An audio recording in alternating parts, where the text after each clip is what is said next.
नमस्कार दोस्तों, आप सभी का स्वागत है हमारे नए हॉरर पॉडकास्ट में। दोस्तों, आज का यह एपिसोड मोहन जी की कहानी पर आधारित है। अब यह पूरी कहानी आप मोहन जी की ही नज़र से सुनेंगे। कहानी शुरू करने से पहले एक छोटी सी रिक्वेस्ट है। अगर आप चैनल पर नए हैं तो चैनल को सब्सक्राइब करें और हाई पॉइंट देकर अपना सपोर्ट ज़रूर दिखाएं। और अगर आप चाहते हैं कि वीडियो में आपका नाम लिया जाए तो कमेंट में अपना नाम और शहर ज़रूर लिखें। तो अब बिना समय गंवाए चलिए कहानी की शुरुआत करते हैं। दोस्तों, मेरा नाम मोहन लाल है। उम्र करीब 42 साल के आसपास रही होगी और पेशे से मैं एक ट्रक ड्राइवर हूँ। मेरा ताल्लुक सारंगपुर नाम के उस इलाके से है जहाँ की मिट्टी ऊपर से तो बड़ी उपजाऊ दिखती है, लेकिन वहाँ रहने वाले किसानों की तकदीर हमेशा सूखी रह जाती है। आज जब मैं अपनी जिंदगी के बीते पन्नों को पलटता हूँ तो एक तारीख पर आकर मेरी नज़र थम जाती है। वही दिन जिसने मेरी आत्मा पर ऐसा गहरा जख्म छोड़ा कि लगता है उसकी टीस आने वाली कई नस्लों तक महसूस होती रहेगी। यह कोई मनगढ़ंत कहानी नहीं, बल्कि मेरे और मेरे दोस्त कृष्णा के साथ घटा वह सच है जिसने हमें मजबूर कर दिया यह मानने पर कि इस दुनिया में सिर्फ इंसान और जानवर ही नहीं रहते, बल्कि कुछ और भी है। कुछ ऐसा जो अंधेरे में छिपकर भूखे शिकारी की तरह मौके का इंतजार करता है। कुछ साल पहले तक मैं भी अपने पुरखों की तरह खेतीबाड़ी ही किया करता था। जमीन का एक छोटा सा टुकड़ा था जिस पर पूरा परिवार खून पसीना बहाता था, लेकिन बदकिस्मती ने कभी रहम नहीं किया। कभी बेमौसम बारिश ने सब चौपट किया तो कभी सूखे ने कमर तोड़ दी।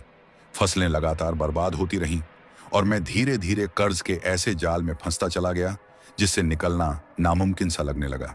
घर में जवान होती बेटी और उम्र के आखिरी पड़ाव पर खड़े माँ बाप की जिम्मेदारियों ने मेरी नींद और चैन दोनों छीन लिए थे। तब मुझे साफ समझ आ गया था कि इस मिट्टी से पेट तो किसी तरह भर सकता हूं, लेकिन सपनों और फर्जों का बोझ नहीं उतार पाऊंगा। हमारे गांव के पास से गुजरता एक चौड़ा हाईवे था जो इस इलाके को देश के दूसरे कोनों से जोड़ता था, और खेतों में काम करते हुए मैं अक्सर भारी भरकम ट्रकों को धूल उड़ाते हुए निकलते देखता। चाय की दुकानों पर रुके उनके ड्राइवरों की बातचीत सुनता, जिनकी आंखों में एक अलग ही आत्मविश्वास झलकता था। वे बड़े शहरों, अनजान चेहरों और अंतहीन यात्राओं की बातें करते थे। जेबें भले हमेशा भरी न हों, लेकिन उनकी जिंदगी में एक रफ्तार थी, एक उम्मीद थी जो मेरी खेती में कब की दम तोड़ चुकी थी। उसी दिन मेरे भीतर एक फैसला जड़ पकड़ गया कि अब हल नहीं बल्कि स्टीयरिंग पकड़ूंगा, क्योंकि कर्ज और बेबसी से बाहर निकलने का यही एक रास्ता मुझे नजर आ रहा था। फैसला लेना आसान था, लेकिन उसे निभाना बेहद मुश्किल। मैंने पत्नी के गहने गिरवी रखे, थोड़ी जमीन बेची और गांव के साहूकार से भारी ब्याज पर कर्ज लेकर जैसे तैसे डाउन पेमेंट का इंतजाम किया। महीनों की भागदौड़ और संघर्ष के बाद भगवान का नाम लेकर मैंने किश्तों पर एक पुराना सेकंड हैंड ट्रक खरीद लिया। वो ट्रक नया नहीं था, लेकिन उसी के साथ मैंने अपनी किस्मत को दोबारा चलाने की उम्मीद बांध ली थी। लेकिन मेरे लिए वह ट्रक सिर्फ लोहे की बनी एक मशीन नहीं था, बल्कि मेरी टूटती उम्मीदों को संभालने वाला मेरा सबसे भरोसेमंद साथी था। मेरे परिवार के बेहतर कल की एकमात्र चाबी था। ड्राइविंग सीखने में मुझे ज्यादा वक्त नहीं लगा, क्योंकि बचपन से ही भारी गाड़ियों का शौक रहा था, और गांव के ही एक बुजुर्ग ड्राइवर ने कुछ ही हफ्तों में मुझे इस भारी भरकम फौलादी शरीर वाली मशीन पर पूरा काबू करना सिखा दिया। शुरुआत में छोटे मोटे काम ही मिले, कभी सब्जी मंडी तक माल पहुंचाना तो कभी पास के कस्बे या शहर तक सामान छोड़ाना। आमदनी इतनी हो जाती थी कि घर का खर्च और बैंक की किश्तें किसी तरह निकल जाएं, लेकिन इसके बाद जेब में कुछ खास नहीं बचता था। मन में हमेशा यही ख्वाहिश रहती कि कोई ऐसा लंबा और बड़ा चक्कर मिले जो एक ही बार में मेरी आर्थिक परेशानियों का बोझ थोड़ा हल्का कर दे। करीब 1 साल की लगातार मेहनत और इंतजार के बाद आखिरकार एक दिन मेरी यह चाह भी पूरी हुई, जब मेरे एक दूर के रिश्तेदार ने मुझे एक ऐसे ठेकेदार का नंबर दिया जो उड़ीसा के घने जंगलों से कीमती लकड़ियां कटवाकर उन्हें देश के अलग अलग हिस्सों तक भिजवाने का काम करता था। वह ठेकेदार अपने काम में बड़ा और नामी माना जाता था। मैंने हिम्मत जुटाकर उसे फोन किया और काम के बारे में बात की।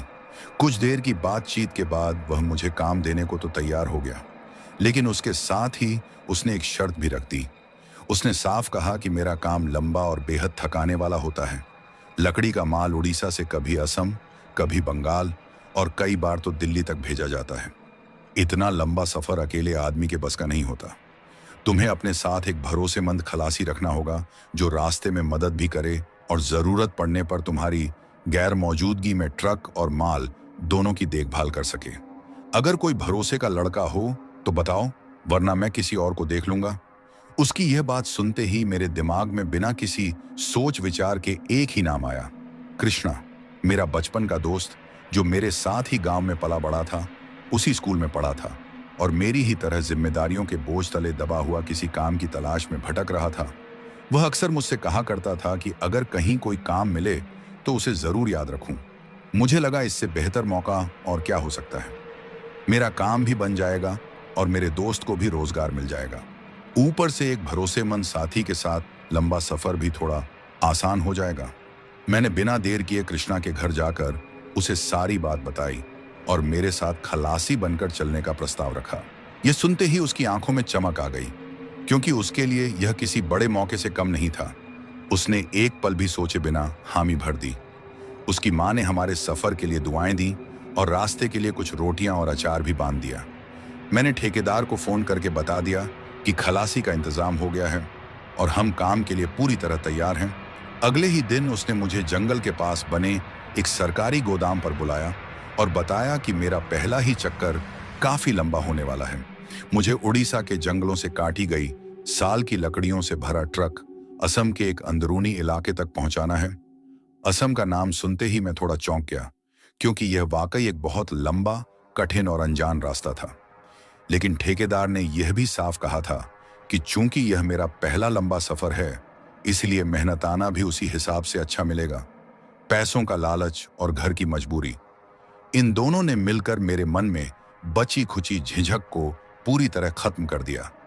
उसी दिन शाम होते होते मजदूरों ने ट्रक में लकड़ियों के भारी भरकम लट्ठे लादने शुरू कर दिए और देखते ही देखते गाड़ी अपनी पूरी क्षमता तक भर गई। लकड़ी इतनी ज्यादा थी कि ट्रक का हर पुर्जा उसका वजन महसूस कर रहा था। तभी कृष्णा भी अपना सारा जरूरी सामान लेकर वहां पहुंच गया। उसके चेहरे पर एक अजीब सी चमक और उत्साह था, क्योंकि वह पहली बार इतने लंबे सफर पर निकलने वाला था। लोडिंग पूरी होने के बाद हमने लकड़ियों को मोटी रस्सियों और त्रिपाल से कसकर बांध दिया ताकि रास्ते में कोई परेशानी ना आए। सूरज ढलने से ठीक पहले जब आसमान में केसरिया रंग घुलने लगा तो हमने अपनी यात्रा शुरू की। मैंने स्टीयरिंग संभाला और कृष्णा बगल वाली सीट पर बैठ गया। ठेकेदार से रास्ते के खर्च के लिए कुछ पैसे हम पहले ही एडवांस ले चुके थे और हमें पता था कि यह सफर कम से कम 4-5 दिन चलने वाला है। इसलिए निकलने से पहले हाईवे पर एक दुकान से पानी की बोतलें, बिस्कुट, कुछ सूखे मेवे और एक बड़ी टॉर्च खरीद ली। शुरुआती सफर बिल्कुल सामान्य रहा। रास्ते में हम दोनों पुरानी यादें ताज़ा करते रहे, आने वाले वक्त के सुनहरे सपने बुनते रहे और टेप रिकॉर्डर पर बजते पुराने हिंदी गानों के साथ आगे बढ़ते गए। कृष्णा अपनी मीठी आवाज में गुनगुनाता रहता था और माहौल में एक सुकून, एक उम्मीद तैर रही थी। लेकिन उस वक्त हमें जरा भी अंदाजा नहीं था कि हाईवे पर दौड़ता यह ट्रक सिर्फ लकड़ियों का बोझ नहीं, बल्कि हमारी किस्मत को भी ऐसे मोड़ पर ले जा रहा है जहां आगे सिर्फ डर, दहशत और मौत का रास्ता लिखा था। हमें क्या पता था कि जिस भविष्य की कल्पना हम कर रहे हैं उसमें अंधेरे और खौफ के अलावा कुछ नहीं मिलने वाला। आज इतने साल बाद भी जब मैं उस सफर को याद करता हूं तो मेरी रूह कांप जाती है।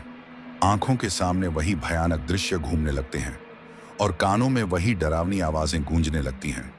बार बार यही ख्याल आता है कि अगर उस दिन कृष्णा ने मेरी बात मान ली होती या मैंने अपने दिल के डर पर भरोसा कर लिया होता तो शायद हमारी जिंदगियां आज कुछ और होती।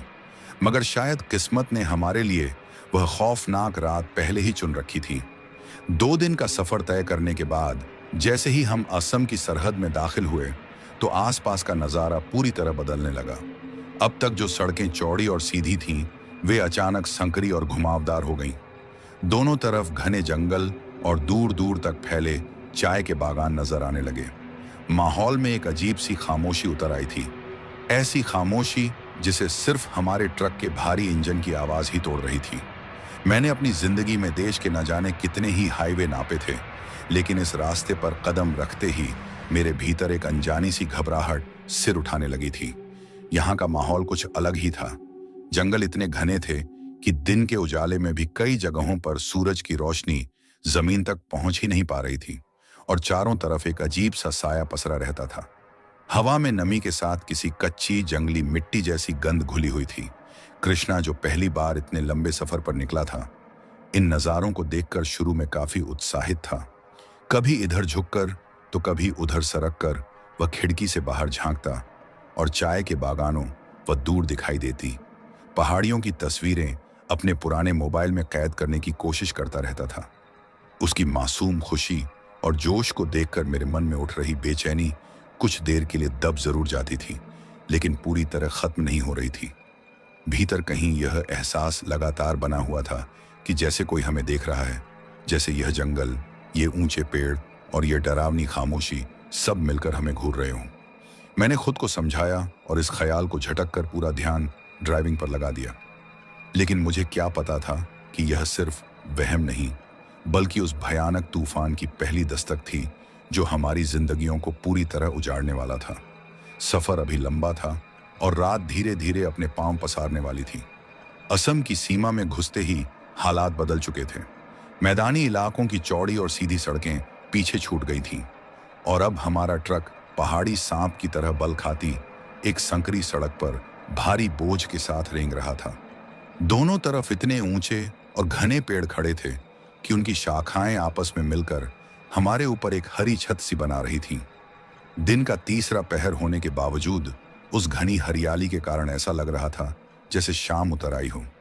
पत्तों के बीच से छनकर आती धूप सड़क पर अजीब अजीब परछाइयां बना रही थीं, जो हर पल बदलती रहती थीं और आंखों को धोखा देती थीं। कभी लगता कोई सामने खड़ा है तो कभी ऐसा महसूस होता जैसे कोई जानवर झाड़ियों के भीतर से हमें घूर रहा हो। कृष्णा, जो अब तक चहक रहा था, अब धीरे धीरे शांत हो गया था। शायद इस जंगल की गहरी खामोशी और अजीब अंधेरे ने उसके उत्साह को भी निगल लिया था। वह चुपचाप खिड़की से बाहर देखने लगा और उसके चेहरे से पहले वाली रौनक गायब होकर हल्की सी चिंता में बदल गई। कुछ देर बाद उसने खामोशी तोड़ते हुए कहा कि यह जंगल बड़ा अजीब है मोहन भैया। ऐसा लग ही नहीं रहा कि यहाँ आसपास कोई इंसान भी रहता होगा। न कोई गांव दिख रहा है, न कोई झोपड़ी।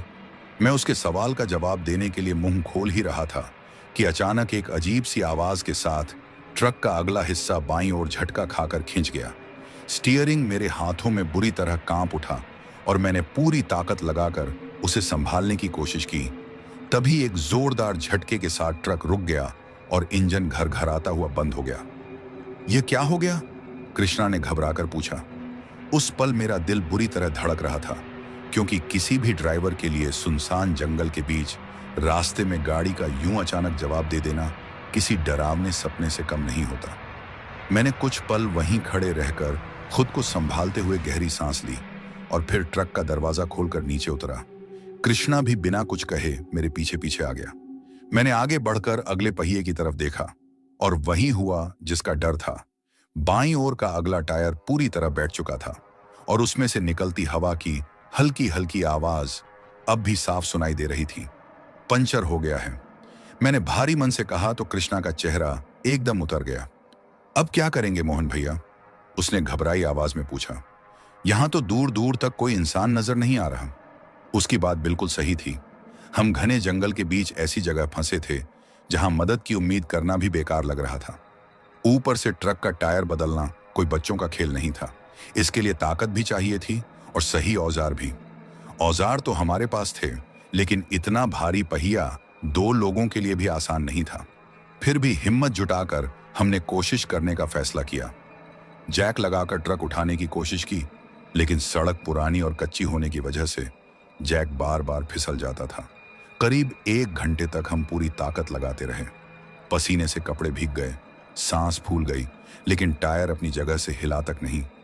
आखिरकार थक हार कर हम दोनों वहीं ट्रक के पास जमीन पर बैठ गए। तब तक सूरज पश्चिमी पहाड़ियों के पीछे ढलने लगा था और जंगल में अंधेरा धीरे धीरे और गाढ़ा होता जा रहा था। झींगुरों की आवाज तेज होने लगी थी और हवा में एक अजीब सी सिहरन घुल चुकी थी। उस खामोशी में बैठना और इंतजार करना और भी डरावना लग रहा था। आखिर मैंने कहा कि अब मदद मांगनी ही पड़ेगी। यहां बैठे रहने से कुछ नहीं होगा। मैं आगे पैदल जाकर देखता हूं, शायद कोई गांव या बस्ती मिल जाए। तुम यहीं रहकर गाड़ी का ध्यान रखना। मेरी बात सुनते ही कृष्णा ने साफ मना कर दिया। नहीं भैया, मैं आपको अकेले नहीं जाने दूंगा। इस जंगल में अकेले रुकने में मुझे बहुत डर लगेगा। मैं भी आपके साथ चलूंगा। उसकी हालत देखकर मैं उसे अकेला छोड़ने की हिम्मत नहीं जुटा पाया, क्योंकि सच कहूं तो मुझे खुद भी यह जगह अच्छी नहीं लग रही थी। आखिरकार हमने तय किया कि हम दोनों साथ ही आगे चलेंगे। ट्रक को अच्छी तरह लॉक किया, भगवान का नाम लिया और उस सुनसान सड़क पर पैदल चल पड़े। हम दोनों चुपचाप चलते जा रहे थे, लेकिन हमारे जूतों की आवाज उस गहरी खामोशी में बहुत तेज गूंज रही थी। जैसे जैसे आगे बढ़ते गए जंगल और भी डरावना लगने लगा। कभी पेड़ों के पीछे से अजीब अजीब आवाजें आती, तो कभी झाड़ियों में हलचल होती। हर आहट पर हम दोनों चौंक कर एक दूसरे को देखने लगते और कदम अपने आप तेज हो जाते। ऐसा महसूस हो रहा था जैसे हम किसी ऐसी अनजान दुनिया में दाखिल हो चुके हों, जहां हर कदम के साथ खतरा और भी करीब आता जा रहा हो। जहां हर कदम पर जैसे कोई अनदेखा खतरा हमारी राह ताक रहा हो। करीब 2-3 किलोमीटर चलने के बाद अचानक हमें आगे एक मोड़ के पास हल्की सी रोशनी दिखाई दी। वह पीले रंग के बल्ब की मध्यम किरण थी, जो उस घने अंधेरे में किसी उम्मीद की तरह चमक रही थी। उसे देखते ही हमारी थकी सांसों में जान आ गई और कदम अपने आप तेज हो गए। पास पहुंचने पर पता चला कि वह टिन की छत वाली एक छोटी सी दुकान थी, जिसके ऊपर हाथ से लिखा हुआ एक पुराना सा बोर्ड टंगा था। धुंधले अक्षरों में उस पर टायर रिपेयर लिखा हुआ था। दुकान इतनी वीरान जगह पर थी कि उसके आसपास दूर दूर तक न कोई घर दिख रहा था, न कोई झोपड़ी। बाहर कुछ पुराने घिसे पिटे टायर बिखरे पड़े थे और एक कोने में हवा भरने की मशीन रखी थी। भीतर एक दुबला पतला आदमी बैठा था, जिसकी पीठ हमारी तरफ थी। हम दोनों दुकान के सामने रुके और मैंने थोड़ी ऊंची आवाज में नमस्ते कहा। वह आदमी बहुत धीरे से गर्दन घुमाकर हमारी ओर मुड़ा और उसे देखते ही मेरे पूरे शरीर में एक अजीब सी सिहरन दौड़ गई। वह अधेड़ उम्र का था। मेहनत ने उसके शरीर को सुखाकर हड्डियों का ढांचा बना दिया था। चेहरे पर तेल और ग्रीस के काले धब्बे जमे थे, लेकिन सबसे डरावनी उसकी आंखें थीं। एक आंख बिल्कुल सामान्य थी, जबकि दूसरी पूरी तरह सफेद, जैसे कांच की कोई गोली आंख में जड़ दी गई हो। वह सफेद आंख किसी एक जगह टिकती नहीं थी, बल्कि लगातार घूमती रहती थी और ऐसा लगता था जैसे वह कुछ देख ही नहीं रही हो। वहीं उसकी दूसरी आंख हमें बहुत गहराई से घूर रही थी। क्या हुआ? उसने एकदम सपाट और रूखी आवाज में पूछा, जिसमें किसी तरह का कोई भाव नहीं था। मैंने बताया कि हमारा ट्रक पीछे पंचर हो गया है और पूछा कि क्या वह ठीक कर देगा। वह कुछ पल तक हमें उसी एक आंख से घूरता रहा, जैसे हमारी बात नहीं बल्कि हमारे भीतर की नीयत को परख रहा हो। फिर उसने हल्के से सिर हिलाया और बोला कि पैसा लगेगा। मैंने तुरंत कहा कि पैसा कोई दिक्कत नहीं है, बस चलकर टायर ठीक कर दीजिए। वह उठा तो दिखा कि कद में लंबा है, लेकिन शरीर आगे की ओर झुका हुआ। बिना कुछ और कहे वह दुकान के अंदर गया और कुछ औजार एक बोरे में डालने लगा। मैं और कृष्णा बाहर खड़े चुपचाप उसका इंतजार करते रहे, लेकिन मेरे मन में लगातार अजीब सा डर उठता जा रहा था। वह जगह भी और वह आदमी भी दोनों ही कुछ ठीक नहीं लग रहे थे। इतनी सुनसान जगह पर एक अकेली दुकान और उसका ऐसा रहस्यमय मालिक, यह सब मेरे मन में बार बार एक ही सवाल खड़ा कर रहा था कि कहीं यहां कुछ बहुत गलत तो नहीं है। कृष्णा भी शायद उस माहौल की अजीबता को महसूस कर चुका था। उसकी बेचैनी बढ़ती जा रही थी और वह बिना कुछ कहे इधर उधर टहलने लगा। टहलते टहलते वह दुकान के पीछे की तरफ चला गया, जहां घना अंधेरा पसरा हुआ था। मैं अपनी नजर उस मैकेनिक पर टिकाए खड़ा रहा जो औजार समेटने में लगा था, लेकिन मुझे बार बार ऐसा महसूस हो रहा था कि उसकी वह सफेद आंख अब भी किसी न किसी तरह हम पर ही जमी हुई है। कुछ ही मिनट बीते होंगे कि अचानक कृष्णा हांफता हुआ मेरी तरफ भागा। उसका चेहरा पूरी तरह सफेद पड़ चुका था और सांसें बेकाबू थीं। भैया, भैया, पीछे, वह हकलाते हुए बोला। क्या हुआ? पीछे क्या है? मैंने घबराकर पूछा तो उसने कांपते हाथों से अपनी मुट्ठी खोली। उसकी हथेली पर एक छोटी सी चीज रखी थी। मैंने झुककर देखा तो वह किसी बच्ची के पैर में पहनने वाला चांदी का छोटा सा कड़ा था।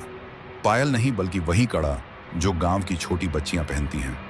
वह काफी पुराना था, काला पड़ चुका था और उसके घुंघरू भी घिस चुके थे। यह तुझे कहाँ मिला?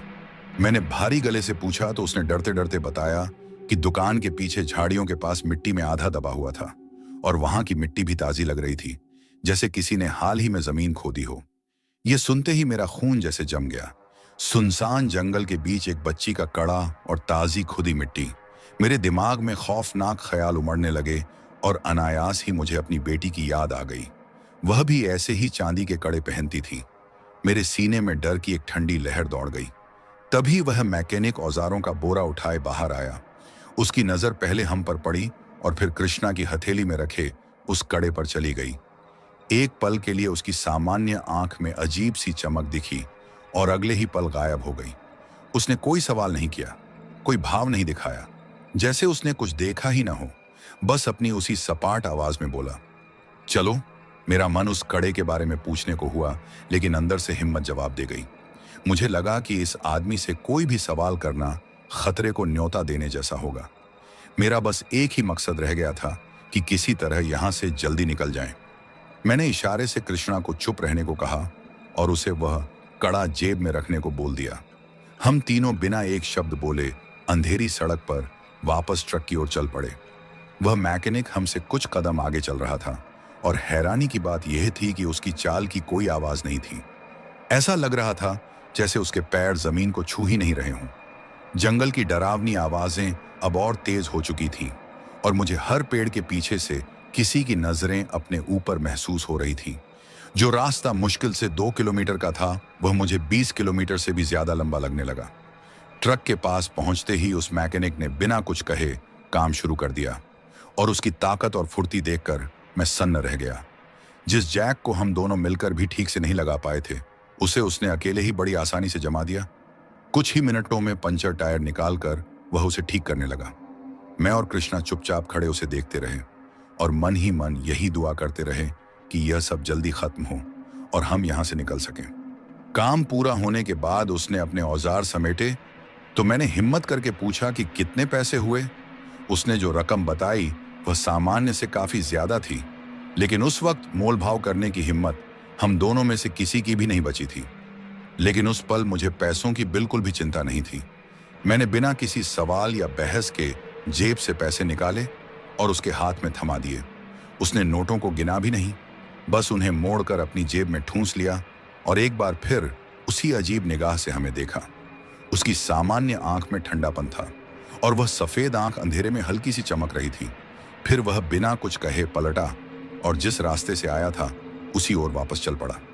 कुछ ही पलों में उसका लंबा झुका हुआ साया अंधेरे में इस तरह घुल गया जैसे वह कभी था ही नहीं। हमने एक सेकंड भी गंवाना ठीक नहीं समझा। मैंने फौरन ट्रक स्टार्ट किया और गाड़ी को सड़क पर चढ़ाते ही पूरी ताकत से आगे बढ़ा दिया। कृष्णा कांपते हुए मेरे बगल वाली सीट पर आकर सिमट गया और मैंने ट्रक को जितनी रफ्तार से मुमकिन था उतनी तेज भगाना शुरू कर दिया। न जाने क्यों एक पल के लिए मेरी नजर साइड मिरर पर चली गई और मुझे ऐसा महसूस हुआ जैसे बहुत दूर उसी मोड़ के पास जहां वह दुकान थी, कोई लंबा सा साया खड़ा होकर हमें देख रहा हो। दिल जोर से धड़का और मैंने तुरंत नजरें सामने सड़क पर जमा ली। हम उस जगह से काफी दूर निकल आए थे, लेकिन केबिन के अंदर एक भारी और बोझिल खामोशी फैल चुकी थी। बाहर की ठंडी हवा से ज्यादा ठंडक हमारे दिलों में उतर चुकी थी। कुछ देर बाद कृष्णा ने चुपचाप अपनी जेब से वह चांदी का कड़ा निकाला और उसे हथेली पर रखकर देखने लगा। उस छोटी सी बेजान चीज में न जाने कितनी अनकही कहानियां और कितना दर्द छिपा हुआ था। उस टायर की दुकान का अनुभव हमें भीतर तक हिला चुका था। यह सिर्फ एक पंचर ठीक होने की घटना नहीं थी, बल्कि एक डरावनी चेतावनी थी, जैसे उस जंगल ने, उस अंधेरे ने और उस एक आंख वाले रहस्यमय आदमी ने हमें पहले ही आगाह कर दिया हो कि यह सफर वैसा नहीं है जैसा हम समझ रहे हैं। बेचैनी अब हवा में नहीं, बल्कि हमारे ट्रक के केबिन के अंदर आकर बैठ चुकी थी और हमें जरा भी अंदाजा नहीं था कि असली खतरा तो अभी बहुत आगे हमारा इंतजार कर रहा है। यह तो बस उस खौफनाक रात की शुरुआत थी, एक ऐसी रात जो हमारी किस्मत को हमेशा के लिए बदल देने वाली थी। उस एक आंख वाले मैकेनिक और उसकी डरावनी दुकान को पीछे छोड़े करीब 2 घंटे बीत चुके थे। ट्रक पूरी रफ्तार से अंधेरे को चीरता हुआ आगे बढ़ रहा था, लेकिन हमारे भीतर का अंधेरा हर गुजरते किलोमीटर के साथ और गहरा होता जा रहा था। केबिन के अंदर पसरी खामोशी को सिर्फ डीजल इंजन की गड़गड़ाहट और टायरों की लगातार आवाज ही तोड़ रही थी। कृष्णा, जो आमतौर पर चुप रहने वालों में नहीं था, अब अपनी सीट पर सिकुड़कर बैठा था और उसकी नजरें बार बार अपनी मुट्ठी पर चली जाती थीं। जिसमें उसने वह बच्ची का चांदी का कड़ा कसकर पकड़ रखा था। उस छोटी सी चीज ने जैसे हमारे और इस जंगल के बीच एक अनकहा डरावना रिश्ता जोड़ दिया था। मेरा पूरा ध्यान सड़क पर था, लेकिन मन के किसी कोने में लगातार यह एहसास पल रहा था कि जो हमने पीछे छोड़ा है वह यहीं खत्म नहीं हुआ, बल्कि अब किसी और रूप में, किसी और जगह पर, और भी ज्यादा खौफनाक होकर हमारे सामने आने वाला है। लेकिन मेरा दिमाग किसी उलझे हुए धागे की तरह उन्हीं डरावने ख्यालों में अटका हुआ था। वह सुनसान दुकान, वह एक आंख वाला मैकेनिक, उसकी अजीब सी हरकतें, और सबसे बढ़कर वह बच्ची का कड़ा और उसके पास की ताजी खुदी हुई मिट्टी, यह सब मिलकर मेरे दिल में ऐसा भय भर रहे थे जिसे मैं ठीक से समझ भी नहीं पा रहा था। बार बार मन में सवाल उठ रहा था कि क्या वह आदमी कोई अपराधी था?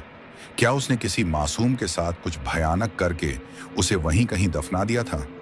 या फिर मामला इससे भी कहीं ज्यादा डरावना था, कुछ ऐसा जो इंसानी सोच और समझ से बहुत परे हो। मैंने अपनी जिंदगी में अच्छे बुरे हर तरह के लोग देखे थे, लेकिन उस आदमी की आंखों में जो अजीब सा खालीपन था वह किसी सामान्य इंसान का नहीं हो सकता था। तभी कृष्णा ने आखिरकार चुप्पी तोड़ी और कांपती आवाज में पूछा कि भैया, आपको क्या लगता है वह आखिर था कौन? मैंने गहरी सांस लेते हुए कहा कि मुझे नहीं पता कृष्णा, लेकिन इतना जरूर जानता हूं कि जो भी था वह सही नहीं था, और अब हमें किसी भी हालत में इस जंगल से जल्दी निकलना है, चाहे कितनी भी भूख लगे या नींद आए। हम किसी बड़ी और भीड़भाड़ वाली जगह पर पहुंचने से पहले कहीं नहीं रुकेंगे। कृष्णा ने चुपचाप सिर हिलाया और उस चांदी के कड़े को निकालकर डैशबोर्ड पर रख दिया। अंधेरे में भी वह पुरानी चांदी हल्की हल्की चमक रही थी, जैसे किसी खोई हुई आत्मा की निशानी हो। रात अब पूरी तरह गहरी हो चुकी थी। चांद बादलों के पीछे छिप गया था और अंधेरा और भी घना लगने लगा था। हमारा ट्रक अब ऐसे रास्ते पर बढ़ रहा था जो पहले से भी ज्यादा घने जंगल के बीचों बीच से गुजर रहा था। सड़क के दोनों तरफ ऊंचे पेड़ों की दीवारें खड़ी थीं, जिनकी शाखाएं आपस में मिलकर ऊपर एक डरावनी सुरंग बना रही थीं। हेडलाइट की रोशनी जहां तक पहुंचती थी, बस वहीं तक दुनिया दिख रही थी। आगे पीछे सिर्फ अथाह अंधेरा था।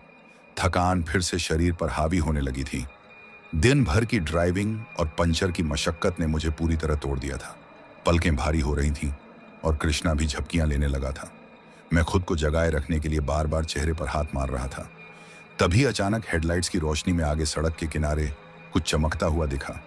दो छोटी पीली बत्तियां जो एक लय में जल बुझ रही थीं। पास पहुंचने पर समझ आया कि वह एक पुरानी कार की हैजर्ड लाइट्स थीं, जो सड़क से थोड़ी नीचे कच्ची जमीन पर खड़ी थी, और उसके सामने एक आदमी खड़ा था जो हमें देखकर पागलों की तरह दोनों हाथ हिला रहा था।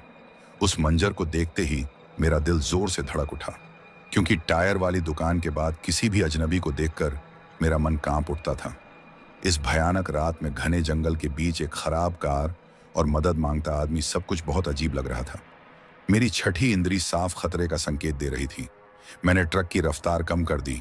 कृष्णा भी चौकन्ना हो चुका था और बोला कि कोई मुसीबत में लग रहा है भैया। लेकिन मैंने सख्त लहजे में कहा कि हम रुकेंगे नहीं और तुम किसी भी हाल में नीचे मत उतरना। हम धीरे धीरे आगे बढ़े, लेकिन वह आदमी अचानक दौड़ता हुआ हमारे सामने आकर खड़ा हो गया और मुझे मजबूरन ब्रेक लगानी पड़ी। ट्रक उसके ठीक सामने आकर रुक गया और वह आदमी ड्राइवर साइड के दरवाजे को पीटते हुए चीखने लगा कि भगवान के लिए रुक जाओ, मदद कर दो। मैंने घबराते हुए शीशा बस थोड़ा सा नीचे किया, ये जानते हुए भी कि इस खौफनाक रात में हर अगला पल हमें और भी गहरे अंधेरे की ओर खींच रहा है। क्या बात है, क्यों रोक रहे हो? मैंने रूखेपन के साथ पूछा तो वह आदमी हाँफते हुए बोला कि भाई साहब, उसकी गाड़ी खराब हो गई है और वह अपनी पत्नी बीमार बेटी के साथ फंसा हुआ है। बच्ची को तेज बुखार है और आगे कुछ ही किलोमीटर दूर एक गांव में डॉक्टर मिलता है। बस हमें वहां तक छोड़ दीजिए। वह हाथ जोड़कर गिड़गिड़ाने लगा। उसकी आंखों में आंसू थे और आवाज में ऐसी बेबसी थी कि एक पल को मेरा दिल पसीज गया। लेकिन उसी पल मेरे दिमाग में खतरे की घंटियां बजने लगी।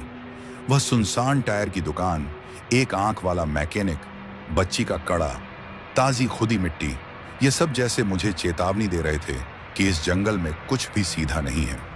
मेरे मन में शक उठने लगा कि कहीं यह भी कोई जाल तो नहीं, कहीं ये लोग लुटेरे तो नहीं। मैंने खुद को सख्त बनाते हुए झूठ बोल दिया कि हम किसी को नहीं बिठा सकते क्योंकि ट्रक में माल भरा है। लेकिन वह आदमी और ज्यादा टूट गया। बोला कि वह पैसे दे देगा, जितने मैं कहूं बस उसकी बच्ची को बचा लूं।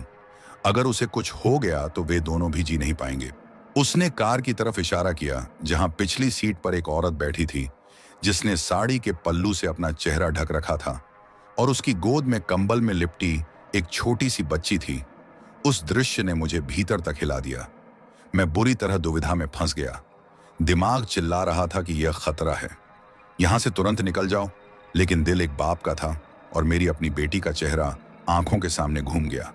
तभी कृष्णा ने मेरे कान में धीरे से कहा कि भैया, हम इन्हें ऐसे कैसे छोड़ सकते हैं? देखो कितनी मजबूरी में हैं और साथ में बीमार बच्ची भी है। अगर इनकी बात सच है और हमने मदद नहीं की तो यह बहुत बड़ा पाप होगा। गांव भी ज्यादा दूर नहीं है, हम छोड़कर तुरंत आगे निकल जाएंगे। क्या पता किसी की मदद करने से हमारे ऊपर छाया हुआ डर भी कट जाए। कृष्णा की बातों ने मेरे भीतर की लड़ाई को और तेज कर दिया। एक तरफ डर था तो दूसरी तरफ जमीर। किसी लाचार इंसान को इस हाल में जंगल में छोड़ देना मुझे भी सही नहीं लग रहा था। शायद मैं जरूरत से ज्यादा सोच रहा था, शायद वे सच में मुसीबत में थे। आखिरकार मेरे जमीर ने मेरे डर को हरा दिया। मैंने गहरी सांस लेकर उस आदमी से कहा कि ठीक है, लेकिन सिर्फ तुम्हारी पत्नी और बच्ची बैठेंगी। तुम अपनी गाड़ी के पास ही रुको। मैं अब भी पूरी तरह भरोसा नहीं कर पा रहा था। यह सुनते ही उसके चेहरे पर मायूसी छा गई और वह बोला कि वह अपनी पत्नी और बच्ची को अकेले कैसे भेज दे। इस जंगल में वह अकेला क्या करेगा? प्लीज उसे भी साथ ले चलें। हम तीनों ज्यादा जगह नहीं लेंगे। कृष्णा ने फिर मेरी तरफ देखकर विनती की और आखिरकार मैं टूट गया। शायद किस्मत में यही लिखा था। ठीक है, जल्दी बैठो, मैंने भारी मन से कहा। यह सुनकर उस आदमी के चेहरे पर अजीब सी राहत फैल गई। उसने फौरन कार का दरवाजा खोला, अपनी पत्नी को बाहर निकाला। उसका चेहरा अब भी ढका हुआ था और वह बिना कुछ बोले चुपचाप चल रही थी। कंबल में लिपटी बच्ची उसके सीने से लगी हुई थी और कुछ ही पलों में वे तीनों हमारे ट्रक के केबिन में आकर बैठ गए। और उसी पल मुझे महसूस हुआ कि हमने सिर्फ कुछ लोगों को नहीं, बल्कि शायद किसी अनदेखे खतरे को भी अपने साथ बिठा लिया है। वह आदमी मेरे और कृष्णा के ठीक बीच में आकर बैठ गया और उसकी पत्नी उस बच्ची को सीने से लगाए कृष्णा के बगल वाली सीट पर दरवाजे से सटकर बैठ गई। उनके केबिन में कदम रखते ही माहौल जैसे अचानक बदल गया। एक अजीब सी ठंडक और भारीपन फैलने लगा। ऐसा लगा मानो किसी ने अंदर की सारी हवा निचोड़ ली हो। साथ ही एक मीठी लेकिन सड़ी हुई सी गंध नाक में भर गई। मैंने ट्रक आगे बढ़ाया, लेकिन अब रफ्तार अपने आप ही धीमी पड़ गई थी। हम सब उस कथित गांव के आने का इंतजार कर रहे थे। कुछ देर तक केबिन में गहरी खामोशी छाई रही। फिर मैंने माहौल हल्का करने के लिए पूछा कि भाई साहब, आपका नाम क्या है? उसने बिना किसी भाव के जवाब दिया, सुरेश, और यह मेरी पत्नी राधा है। राधा ने न मेरी तरफ देखा न कोई प्रतिक्रिया दी। वह बिल्कुल पत्थर की मूर्ति की तरह बैठी रही। मैंने अगला सवाल किया कि गांव का नाम क्या है, तो उसने एक ऐसा नाम बताया जो मैंने पहले कभी नहीं सुना था और बस इतना कहा कि आगे मोड़ के बाद ही है, ज्यादा दूर नहीं। लेकिन जैसे जैसे हम आगे बढ़ते जा रहे थे, केबिन के अंदर की ठंडक और बढ़ती जा रही थी। मैंने अनजाने में हीटर की तरफ नजर डाली जो बंद था। फिर यह ठंड आखिर आ कहां से रही थी? कृष्णा ने बच्ची की तरफ देखते हुए पूछा कि बिटिया को हुआ क्या है? सुरेश बोला कि कल से तेज बुखार है और कुछ खा पी भी नहीं रही। यह सुनकर कृष्णा ने अपने झोले से बिस्कुट का पैकेट निकाला और राधा की तरफ बढ़ाते हुए कहा कि भाभी जी, इसे एक बिस्कुट खिलाकर देखिए, शायद खा ले। लेकिन जैसे ही पैकेट आगे बढ़ा, राधा ने झटके से अपना हाथ पीछे खींच लिया और बच्ची को और कसकर सीने से चिपका लिया।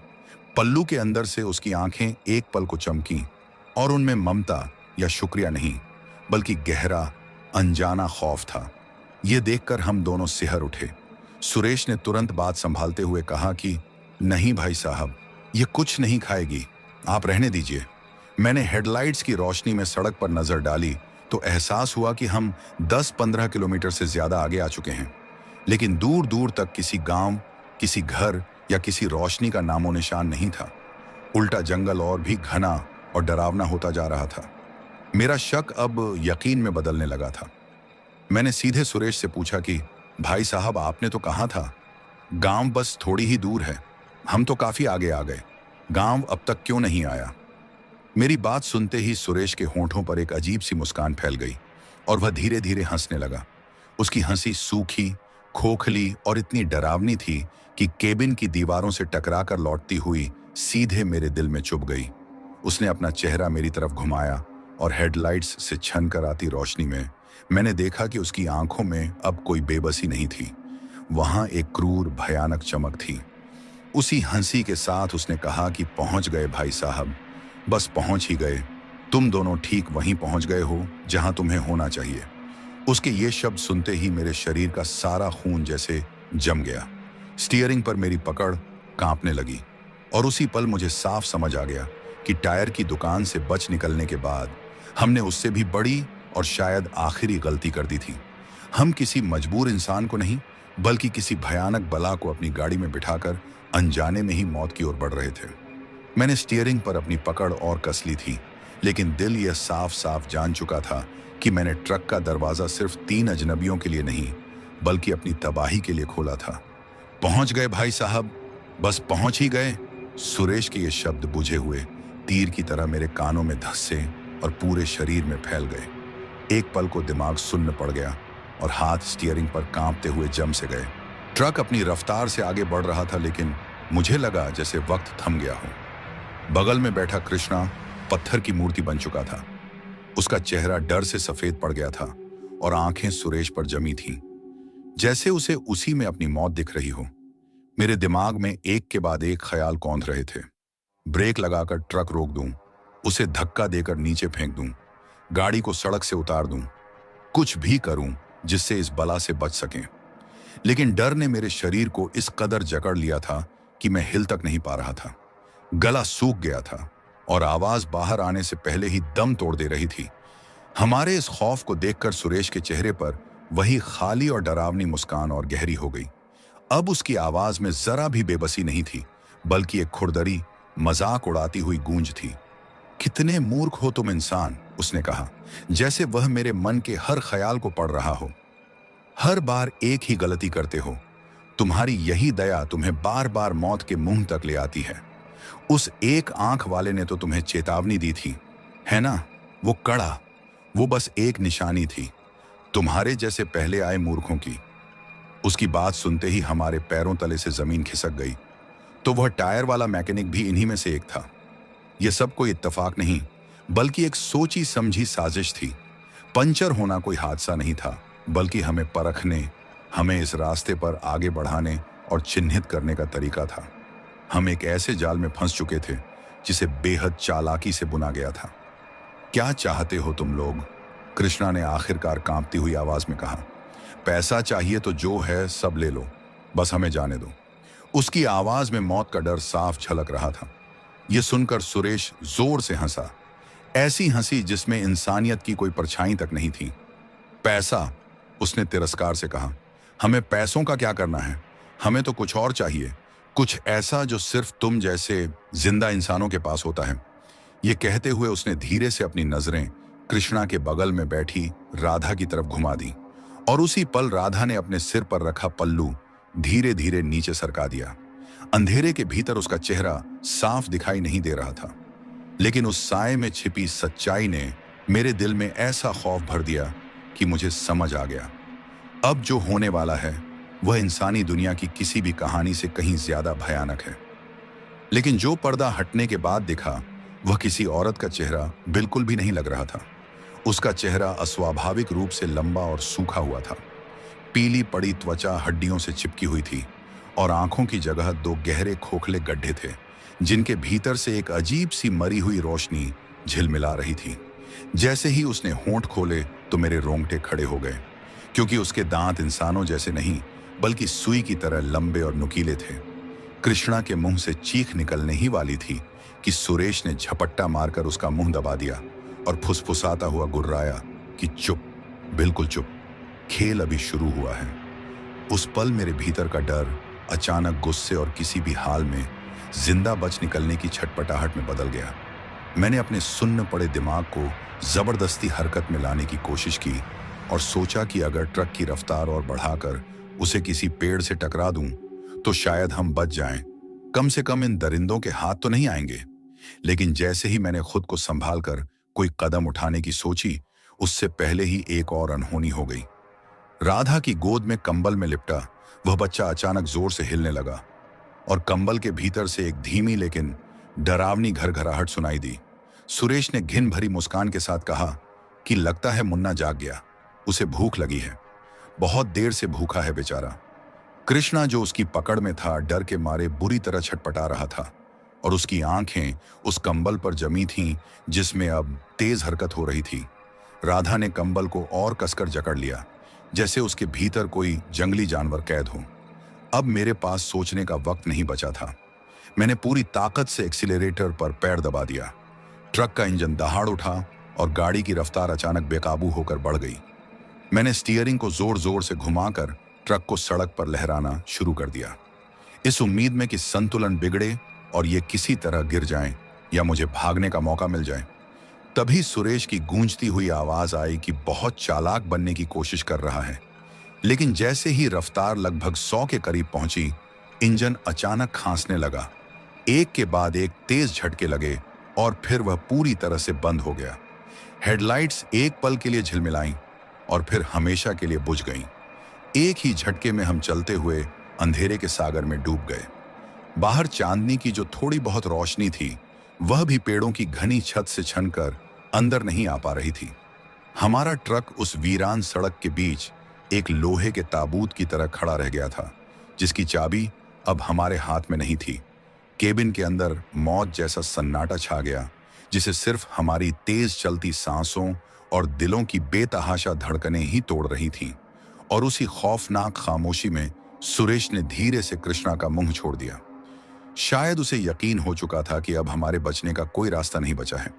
मेरे कांपते हाथ अपने आप डैशबोर्ड पर रखे उस चांदी के कड़े को टटोलने लगे जो अब भी वहीं पड़ा था, एक बेजान सी चीज जो हमारे खौफनाक अंत की मूक गवाह बनने वाली थी। तभी उस घोर अंधेरे में कंबल के भीतर से एक ऐसी आवाज उभरी जिसे मैं मरते दम तक नहीं भूल पाऊंगा। वह किसी बच्चे के रोने या खांसने की आवाज नहीं थी, बल्कि हड्डियों के आपस में रगड़ने और मांस के खींचने की धीमी घिनौनी सरसराहट थी। जैसे कोई चीज जो बहुत समय से एक तंग जगह में कैद थी अब धीरे धीरे अपने असली रूप में लौट रही हो, अपने अंग फैला रही हो। उस आवाज ने हमें साफ बता दिया कि गांव, डॉक्टर और बीमारी सब झूठ था। एक भयानक नाटक था जिसका पर्दा अब गिर चुका था। हमारा सफर यहीं खत्म हो गया था और शिकार का खेल शुरू होने वाला था। कंबल के भीतर से आती वह आवाज कोई साधारण आवाज नहीं, बल्कि मौत का संगीत थी। मेरे और कृष्णा के लिए बजाया गया आखिरी संगीत। हम दोनों अपनी अपनी सीटों पर ऐसे जड़ हो गए जैसे शरीर में खून की जगह पत्थर भर गया हो। बाहर घना जंगल था और अंदर हमारे बिल्कुल पास कोई शैतानी चीज अपने असली रूप में जन्म ले रही थी। भागने का हर रास्ता बंद हो चुका था और हमारा ट्रक अब गाड़ी नहीं बल्कि चलता फिरता ताबूत बन गया था। उसी सन्नाटे को चीरती हुई सुरेश की धीमी और ठंडी आवाज गूंजी कि देखो, देखो अपनी मौत को। ये वह भूख है जो सदियों से इस जंगल में भटक रही है और आज तुम दोनों इसका भोजन बनोगे। कंबल के भीतर की हरकतें और तेज हो गईं और केबिन में एक गीली, सड़ी गली बदबू फैलने लगी जैसे किसी जानवर की लाश सड़ रही हो। कृष्णा डर के मारे सिसकने लगा था और उसकी दबी दबी रुलाई उस भयानक माहौल को और भी असहनीय बना रही थी। मुझे कुछ करना था। अगर मरना ही लिखा है तो लड़कर मरेंगे। मेरे दिमाग में सीट के नीचे रखा वह भारी लोहे का रिंच कौंधा जिसे मैं हमेशा अपनी सुरक्षा के लिए रखता था, लेकिन उसे निकालने के लिए मुझे हिलना पड़ता और हिलने का मतलब था उन दरिंदों का ध्यान अपनी ओर खींचना। तभी शायद भगवान ने हमारी आखिरी चीख सुनने के लिए कुछ सेकंड की मोहलत दी। बादलों का एक छोटा सा टुकड़ा सरका और चांद की बीमार पीली रोशनी ड्राइवर साइड की खिड़की से छनकर अंदर आई। वह रोशनी बस कुछ ही पलों के लिए थी, लेकिन उन पलों में जो हमने देखा उसने हमारी आत्मा तक को सुखा दिया। कंबल अब फर्श पर पड़ा था और राधा की गोद में जो चीज बैठी थी वह कोई बच्चा नहीं थी, वह एक इंसानी कीड़ा थी। उसके हाथ पैर इंसानों जैसे थे, लेकिन असहनीय रूप से लंबे और पतले, मकड़ी के पैरों की तरह अजीब कोणों पर मुड़े हुए। उसकी गर्दन पक्षी की तरह लंबी थी और सिर बालों से रहित छोटे तरबूज जैसा। आंखों और नाक की जगह गहरे काले गड्ढे थे और उसका मुंह एक कान से दूसरे कान तक फैला हुआ एक भयावह चीरा था। और उसी दृश्य के साथ मुझे यह एहसास हो गया कि जो हमारे सामने है वह न तो इस दुनिया का नियम मानता है और न ही इंसानियत, और हमारी कहानी अब उस मोड़ पर आ चुकी थी जहां से वापस लौटने का कोई रास्ता नहीं था, जिसके भीतर से एक लंबी सांप जैसी जीभ बार बार लपलपा रही थी। उस दृश्य को देखते ही कृष्णा की दबी हुई सिसकी एक दिल दहला देने वाली चीख में बदल गई, और उसकी चीख गूंजते ही सुरेश और राधा दोनों एक साथ हरकत में आ गए। सुरेश ने झपट्टा मारकर मेरा गला दबाने की कोशिश की, जबकि राधा ने उस भयानक जीव को एक ओर सरकाकर सीधे कृष्णा पर हमला कर दिया। इस अचानक हुए हमले ने मेरे अंदर जमे डर को तोड़ दिया, और उस पल मेरे भीतर कोई ट्रक ड्राइवर नहीं बल्कि एक बाप जाग उठा, एक पति जाग उठा, जो हर हाल में अपने परिवार के पास जिंदा लौटना चाहता था। मैंने पूरी ताकत झोंक कर सुरेश को पीछे धकेला और झुकते हुए सीट के नीचे रखा। लोहे का भारी पाना उठाने के लिए हाथ बढ़ाया। मेरी उंगलियां उससे टकराईं और मैंने उसे कसकर पकड़ लिया। छोड़ उसे, शैतान! मैं पूरी ताकत से चिल्लाया और अंधेरे में अंदाजा लगाकर पाना घुमाया। वार सीधा उसके कंधे पर जाकर लगा और उसके मुंह से दर्द से भरी एक कराह निकल गई। चोट लगते ही उसकी पकड़ ढीली पड़ गई। दूसरी तरफ कृष्णा और राधा के बीच जानलेवा हाथापाई हो रही थी। कृष्णा अपनी जान बचाने के लिए हाथ पैर मार रहा था, और उसी तंग से केबिन में अब एक भयानक जंग छिड़ चुकी थी। वे हम पर झपट्टे मार रहे थे और हम दोनों पाना और हाथ पैरों से खुद को बचाने की कोशिश कर रहे थे। केबिन के भीतर सामान इधर उधर गिरने लगा। तभी वह मकड़ी जैसा जीव, जिसे सुरेश मुन्ना कह रहा था, अपनी लंबी टांगों पर खड़ा हुआ, बड़ी फुर्ती से छत पर चढ़ा और वहां से सीधे कृष्णा पर कूद पड़ा। उसके पतले लेकिन मजबूत पंजों ने कृष्णा के हाथ को जकड़ लिया, और उसके मुंह से दर्द और खौफ से भरी ऐसी चीख निकली जिसने मेरी रग रग हिला दी। कृष्णा! मैं चीखा और देखा कि वह जीव उसके हाथ पर अपने चीरे जैसे मुंह को गड़ाने की कोशिश कर रहा है। मुझे समझ आ गया कि अगर अभी नहीं रोका तो यह उसे मार डालेगा। मैंने बिना सोचे समझे पूरी ताकत से पाना उस जीव के सिर पर दे मारा। एक तेज छटाक की आवाज हुई। उसका सिर एक ओर घूम गया और उसके मुंह से किसी कीड़े जैसी तीखी किर्र किर्र की आवाज निकली। उसने झटके से कृष्णा का हाथ छोड़ दिया और फुर्ती से वापस राधा की ओर हट गया। तभी मुझे एहसास हुआ कि इस लोहे के डिब्बे के अंदर हम ज्यादा देर तक इनका मुकाबला नहीं कर सकते।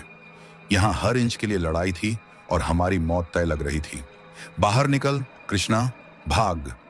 मैं पूरी ताकत से चिल्लाया और अपने पैर से ड्राइवर साइड के दरवाजे पर जोर जोर से लात मारी।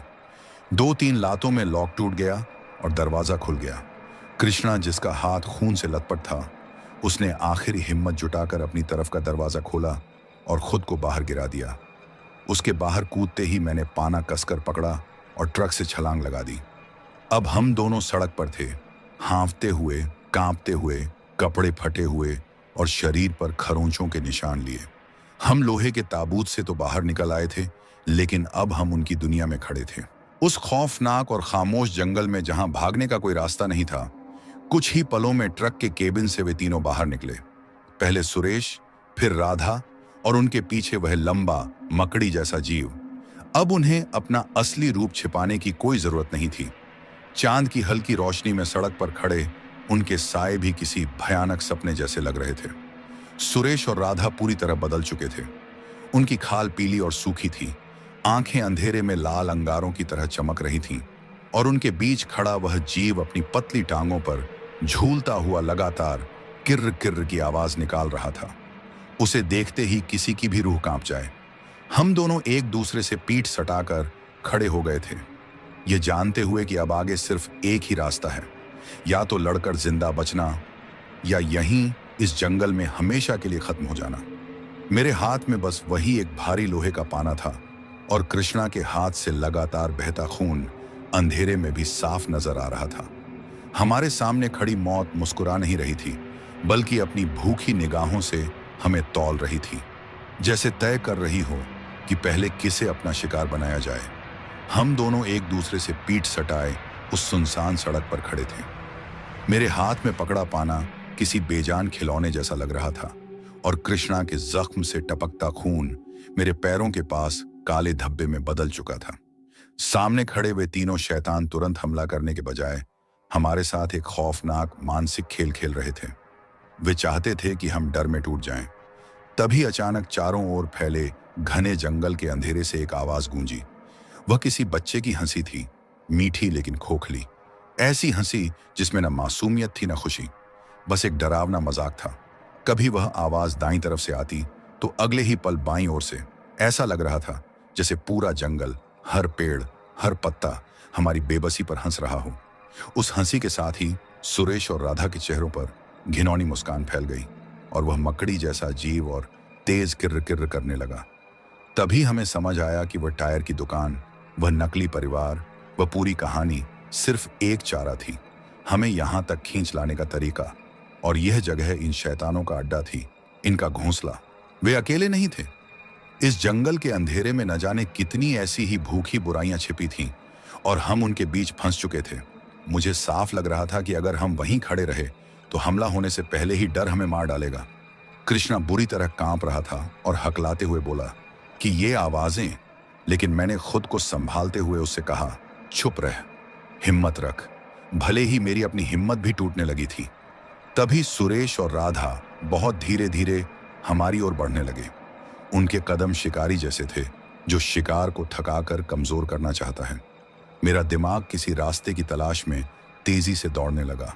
खुली सड़क पर हम इन शैतानों के झुंड से नहीं लड़ सकते थे। हमें किसी ऐसी जगह की जरूरत थी जो थोड़ी देर के लिए ढाल बन सके। तभी मेरी नजर हमारे ट्रक पर पड़ी, वही लोहे का डिब्बा जो कुछ देर पहले मौत का जाल लग रहा था, अब इस जहन्नुम में एकमात्र किले जैसा दिखने लगा। इंजन भले ही बंद था, लेकिन उसका फौलादी ढांचा कुछ वक्त के लिए हमें बचा सकता था। मैंने हांफती आवाज में कृष्णा के कान में फुसफुसाया कि किसी भी तरह ट्रक तक पहुंचना है, वही आखिरी सहारा है। उसने कमजोर सा सिर हिलाकर हामी भरी। यह जिंदगी और मौत की दौड़ होने वाली थी। मैंने कृष्णा को अपनी पीठ और पाना के बीच ढाल बनाकर ट्रक की ओर धकेलते हुए चीख कर कहा, भाग। हम दोनों ने बची खुची ताकत समेटकर दौड़ लगा दी। शैतान समझ चुके थे कि हम क्या करने जा रहे हैं। वे चारों तरफ से हम पर टूट पड़े। सुरेश और राधा हमें पकड़ने दौड़े और वह मकड़ी जैसा जीव अपनी लंबी टांगों से हमें गिराने के लिए झपटा। जंगल से आती वह हंसी अब उन्मादी हो चुकी थी। किसी के नुकीले पंजों ने मेरी पीठ पर गहरी लकीर खींच दी तो किसी ने कृष्णा के पैर को पकड़ लिया, जिसे उसने पूरी ताकत से झटक कर छुड़ा लिया। हम गिरते पड़ते एक दूसरे को खींचते हुए आगे बढ़ते रहे। हर कदम एक जंग जैसा था। जो ट्रक कुछ पल पहले बस 20 कदम दूर था, अब मीलों दूर लगता था, लेकिन किसी तरह हम उसके पास पहुंच ही गए। मैंने पूरी ताकत से कृष्णा को पैसेंजर साइड की ओर धकेला और खुद ड्राइवर साइड की तरफ लपका। खोल दरवाजा, मैंने चीखते हुए कहा। कृष्णा लड़खड़ाते हुए दरवाजा खोलकर अंदर गिर पड़ा और मैं भी अपना दरवाजा खोलकर छलांग लगाते हुए केबिन के अंदर कूद गया, यह जानते हुए कि बाहर खड़े शैतान अभी यहीं खत्म नहीं हुए हैं और असली लड़ाई शायद अब शुरू होने वाली है। हमने लगभग एक ही साथ अपने अपने दरवाजे बंद कर लिए और दरवाजों के बंद होते ही जैसे नर्क टूट पड़ा। दर्जनों शैतानी साए हमारे ट्रक से आकर टकराए। हम बच तो गए थे, लेकिन सिर्फ कुछ सांसों के लिए, क्योंकि असली कहर अब शुरू हुआ था। हम दोनों हांफते हुए सांसें संभालने की कोशिश कर रहे थे और बाहर वे दरिंदे हमारे ट्रक पर चढ़ चुके थे। कोई दरवाजों पर लात घूंसे बरसा रहा था तो कोई खिड़कियों को अपने नुकीले पंजों से खुरच रहा था। वह खरोंचने की आवाजें हमारे कानों में ऐसे उतर रही थीं जैसे पिघला हुआ कांच दिमाग में डाल दिया गया हो। पूरा ट्रक बुरी तरह हिल रहा था, जैसे वे उसे उलट देना चाहते हों। बाहर से आती उन्मादी हंसी, गुर्राहटें, चीखें और लोहे पर पड़ते वारों की आवाजें मिलकर ऐसा शोर बना रही थीं जो किसी भी इंसान को पागल कर दे। हम उस लोहे के डिब्बे में कैद थे और बाहर मौत नाच रही थी। तभी ड्राइवर साइड की खिड़की पर एक जबरदस्त प्रहार हुआ। वही मकड़ी जैसा जीव अपनी पूरी ताकत से अपना सिर शीशे पर पटक रहा था। शीशे पर मकड़ी के जाले जैसी दरारें उभर आईं। एक और वार पड़ा और शीशा चटकने लगा। कृष्णा डर के मारे फूट फूट कर रोने लगा और बोला कि अब हम नहीं बचेंगे, यह शीशा टूटने ही वाला है। मैं उसे दिलासा देना चाहता था, लेकिन मेरे अपने गले में शब्द सूख चुके थे। मुझे अपनी मौत बिल्कुल साफ नजर आने लगी थी। मैंने आंखें बंद कर लीं और अपने परिवार को, अपनी बेटी के चेहरे को याद करने लगा। मन ही मन मान लिया कि यह मेरी जिंदगी की आखिरी रात है। और तभी उस घोर अंधेरे में मैंने कुछ देखा। सीधी सुनसान सड़क पर बहुत दूर एक छोटी सी रोशनी का बिंदु टिमटिमाया। पहले तो लगा यह डर से पैदा हुआ कोई वहम है, मौत से पहले की आखिरी कल्पना। लेकिन वह बिंदु धीरे धीरे बड़ा होने लगा, हिलने लगा और हमारी तरफ बढ़ता नजर आया। वह किसी गाड़ी की हेडलाइट थी। मेरे भीतर मरी हुई उम्मीद ने अचानक से जोर मारा और ठंडे पड़ चुके खून में जैसे उबाल आ गया। ये हमारा आखिरी मौका था, शायद इकलौता। मैंने खुशी और दहशत से भरी आवाज में कृष्णा को बताया कि देख, गाड़ी आ रही है। लेकिन वह अभी बहुत दूर थी और बाहर खड़े शैतान किसी भी पल शीशा तोड़कर अंदर घुस सकते थे। मुझे किसी भी तरह उस गाड़ी का ध्यान अपनी ओर खींचना था। मैंने कांपते हाथों से ट्रक का हॉर्न दबाया। इंजन बंद था, लेकिन बैटरी में अभी थोड़ी जान बाकी थी। हॉर्न की तेज और कर्कश आवाज ने रात की खामोशी और शैतानों के शोर को चीर दिया। मैं पागलों की तरह हॉर्न बजाता रहा। केबिन की लाइट बार बार जलाई बुझाई और पूरी ताकत से चीखने लगा कि बचाओ, कोई है, मदद करो। मेरी आवाज डर और नई जगी उम्मीद से फट रही थी। बाहर खड़े शैतान शायद आती हुई रोशनी से बौखला गए थे और उन्होंने ट्रक पर हमला और तेज कर दिया। खिड़की का शीशा अब किसी भी पल टूट सकता था और हमारी पूरी जिंदगी अब बस दो सवालों पर टिकी हुई थी। क्या वह गाड़ी वक्त रहते यहां पहुंचेगी, या क्या यह शैतान उससे पहले हमें इस लोहे के ताबूत के अंदर ही खत्म कर देंगे? क्या वह रोशनी वक्त रहते हम तक पहुंच पाएगी और क्या तब तक हम जिंदा बच पाएंगे? यह सवाल हमारे सिर के ऊपर मंडरा रहा था, क्योंकि खिड़की का शीशा किसी भी पल टूटकर हमारे ऊपर गिर सकता था। बाहर वे शैतान उस आती हुई रोशनी को देखकर जैसे पूरी तरह बौखला गए थे और उनका हमला और भी वहशी होता जा रहा था। जिंदगी और मौत के बीच अब बस कुछ सेकंड और कुछ गज का फासला रह गया था। मैं पागलों की तरह हॉर्न दबाए जा रहा था। मेरी आवाज चीख चीख कर टूट चुकी थी और गला जलने लगा था। तभी वे हेडलाइट्स तेजी से पास आती दिखीं और अब साफ नजर आने लगा कि वह कोई साधारण गाड़ी नहीं, बल्कि एक बड़ी जीप है।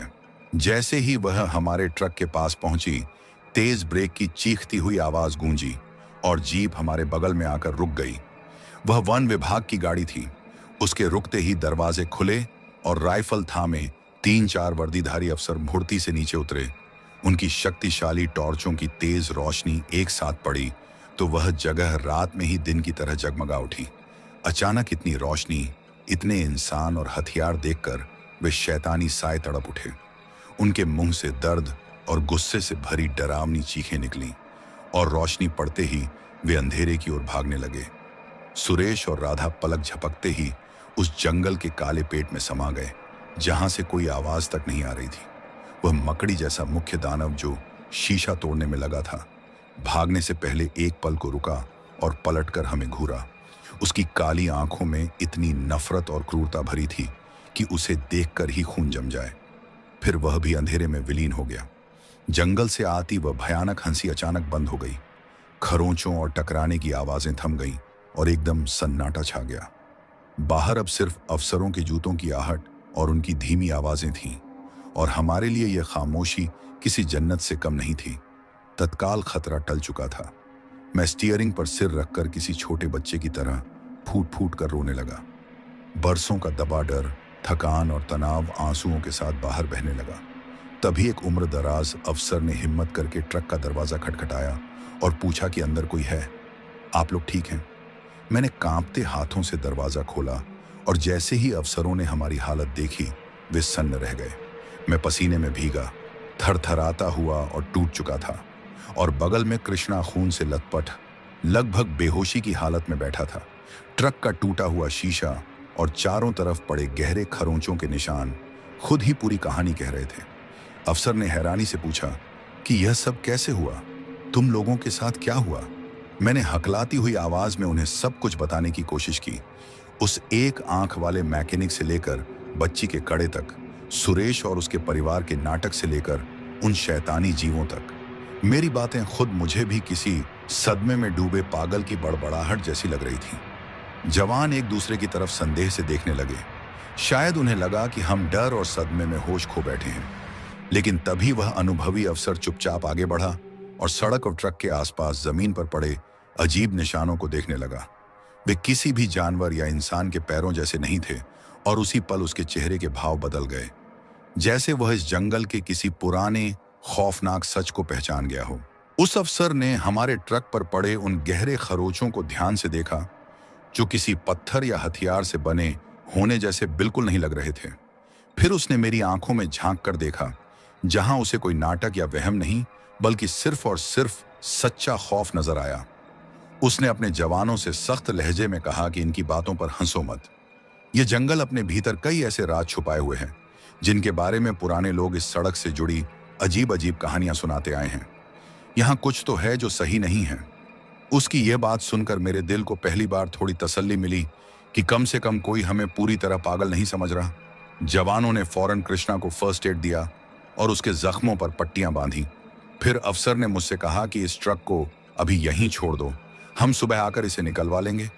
अभी यहाँ एक पल रुकना भी तुम्हारे लिए खतरनाक है। मेरे लिए अपने ट्रक को छोड़ना आसान नहीं था, क्योंकि वही मेरी जिंदगी भर की कमाई और सपनों की बुनियाद था। लेकिन उस वक्त जिंदगी से बढ़कर कुछ भी नहीं था। मैंने भारी मन से हामी भर दी। उन्होंने हमें सहारा देकर अपनी जीप में बैठाया और जैसे ही गाड़ी आगे बढ़ी, मैंने पीछे मुड़कर अपने ट्रक को देखा, जो अंधेरे में अकेला खड़ा था। मेरी टूटी हुई हिम्मत और बिखरे सपनों का खामोश गवाह हमें पास के कस्बे के सरकारी अस्पताल में भर्ती कराया गया। कृष्णा का इलाज शुरू हुआ और डॉक्टरों ने बताया कि जख्म गहरा है, लेकिन जान का खतरा नहीं है। पुलिस ने भी पूछताछ की, लेकिन हमने सिर्फ इतना कहा कि कुछ लुटेरों ने हमला कर दिया था। हम जानते थे कि अगर सच बताते तो कोई यकीन नहीं करता और शायद उल्टा हमें ही मुसीबत में डाल देता। कई दिनों बाद जब कृष्णा को छुट्टी मिली तो हम दोनों ने उड़ीसा अपने गांव लौटने का फैसला किया। ठेकेदार को फोन करके बता दिया कि रास्ते में हादसा हो गया और माल बर्बाद हो गया है। उसने बहुत हंगामा किया, लेकिन हमारी हालत ऐसी नहीं थी कि कुछ कर पाते। वापसी का सफर लंबा और खामोश था और उस रात का जिक्र हम दोनों में से किसी ने नहीं किया, लेकिन हम जानते थे कि हमारे दिमाग में वही खौफनाक मंजर घूम रहा है। गांव लौटकर जिंदगी एक बोझ बन गई। कुछ दिनों बाद वन विभाग की मदद से मैं अपना ट्रक वापस तो ले आया, लेकिन वह अब सिर्फ लोहे का एक ढांचा रह गया था। उसकी मरम्मत मेरे बस की नहीं थी। मैंने उसे कबाड़ में बेचकर किसी तरह बैंक का कर्ज चुकाया। मेरी रोजी रोटी और मेरे सपने उस एक रात में खत्म हो गए थे। लेकिन सबसे बड़ा नुकसान हमारी आत्मा को हुआ था। मेरा दोस्त कृष्णा उस हादसे से कभी उबर नहीं पाया। वह रातों को चीख चीख कर उठता, गांव से बाहर निकलना छोड़ दिया और बचपन का हंसता खेलता इंसान एक जिंदा लाश बनकर रह गया, जो बस एक कोने में बैठकर शून्य में घूरता रहता। और मैंने ट्रक चलाना हमेशा के लिए छोड़ दिया। आज भी जब कहीं ट्रक का हॉर्न सुनता हूं या किसी घने जंगल के पास से गुजरता हूं, तो मेरे कानों में उस रात की वह खोखली हंसी और किर्र किर्र की आवाज गूंजने लगती है और मेरा शरीर कांप उठता है। लोग इसे वहम या सदमे का असर कहते हैं। कोई कहता है कि शायद किसी जंगली जानवर ने हमला किया होगा, लेकिन वे गलत हैं। यह कोई कहानी नहीं, कोई भ्रम नहीं, बल्कि वह भयानक हकीकत है जिसे मैंने और कृष्णा ने अपनी आंखों से देखा और अपने जिस्म पर झेला है। यह ऐसा जख्म है जो वक्त के साथ भी नहीं भरता। उस रात हमने सिर्फ अपना ट्रक और माल नहीं खोया था, बल्कि अपनी मासूमियत, अपनी हिम्मत और अपनी जिंदगी का सुकून खो दिया था। और यह भी जान लिया था कि इस दुनिया में तर्क और विज्ञान से परे एक और अंधेरी, खौफनाक दुनिया मौजूद है, जो बस अपना शिकार तलाशती है। और बदकिस्मती से उस रात हम उसी के रास्ते में आ गए थे। तो दोस्तों, आपको हमारी यह कहानी कैसी लगी? अगर आप ऐसी और दिलचस्प कहानियां सुनना चाहते हैं तो हमारे चैनल को सब्सक्राइब करना बिल्कुल ना भूलें।